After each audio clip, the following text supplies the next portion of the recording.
మీది karmic relationship అండి. మీ బంధము ఏదో మీ ఇద్దరి మధ్యలో మీరు వాళ్ళకి ఇవ్వాల్సి ఉన్నారో వాళ్ళు మీకు ఇవ్వాల్సి ఉన్నారో కానీ అందుకు మీ పర్సన్ మీ లైఫ్లోకి రావడం జరిగింది.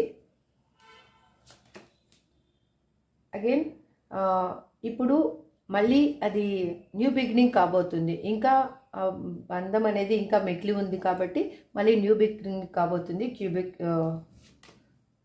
వచ్చింది, నాట్ టుడే. బట్ ఇప్పుడు మాత్రము మీరిద్దరూ ఎవరికి వాళ్ళు బౌండరీ తీసుకొని ఉన్నారు. ఎందుకంటే మీరిద్దరూ ఒకరినొకరు బాధ పెట్టుకొని ఉన్నారు కాబట్టి మాటల ద్వారా ఎండొచ్చు, లేదంటే వేరే పర్సన్స్ వల్ల ఎండొచ్చు. మీరు ఇద్దరు హర్ట్ అయి ఉన్నారు కాబట్టి ఇప్పుడు మీరు కలవడం కొంచెము కష్టం అనిపిస్తూ ఉంది.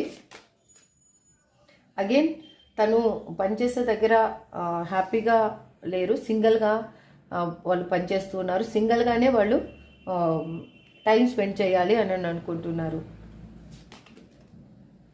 ఇప్పుడు ఇక్కడ కొంతమందికి ట్విన్ ఫ్లేమ్ చూపిస్తుందండి. మీరు ఇద్దరు దగ్గర ఉంటే మాత్రము చాలా గొడవ పడాలి అనిపిస్తుంది. కానీ మీరు దూరం అయిన తర్వాత ఇప్పుడు మీకు ఒకరికొకరికి చాలా పెయిన్ అనుభవిస్తూ ఉన్నారు. ఆ పెయిన్ వల్ల మళ్ళీ రీయూనియన్ కావాలి అని అనుకుంటున్నారు. ఇంతకుముందు జరిగిన తప్పులు జరగకూడదు, బ్యాలెన్స్ చేయాలి అని అనుకుంటున్నారు. మీతోటి వాళ్ళు మాట్లాడాలి అని ఆలోచిస్తూ ఉన్నారు. మీరు కూడా వాళ్ళు మాట్లాడాలని వాళ్ళ మెసేజ్ కోసము, కాల్ కోసం ఎదురు చూస్తూ ఉన్నారు. మీ ఏంటంటే మీ పార్ట్నర్ అనే వాళ్ళు మీకు మీ రిలేషన్షిప్ ఇక వద్దు అనుకొని ఎండ్ చేసిపోయిన వాళ్ళు, మళ్ళీ మీకు సైలెంట్ ట్రీట్మెంట్ ఇచ్చిన వాళ్ళు మళ్ళీ మీ దగ్గరికి రావాలి అని అనుకుంటున్నారు. వాళ్ళు ఏంటంటే మిమ్మల్ని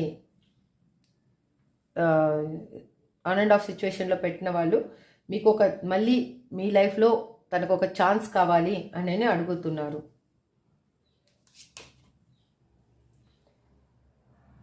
తను ఏంటంటే తన రియాలిటీ ఏంటి అనేది మీ పర్సన్ మీకు చూపించరండి ఎప్పటికీ. ఎందుకంటే తనలో ఉన్న హిడెన్ ఏంటి అనేది అలాగే దాచిపెట్టి ఉంటారు.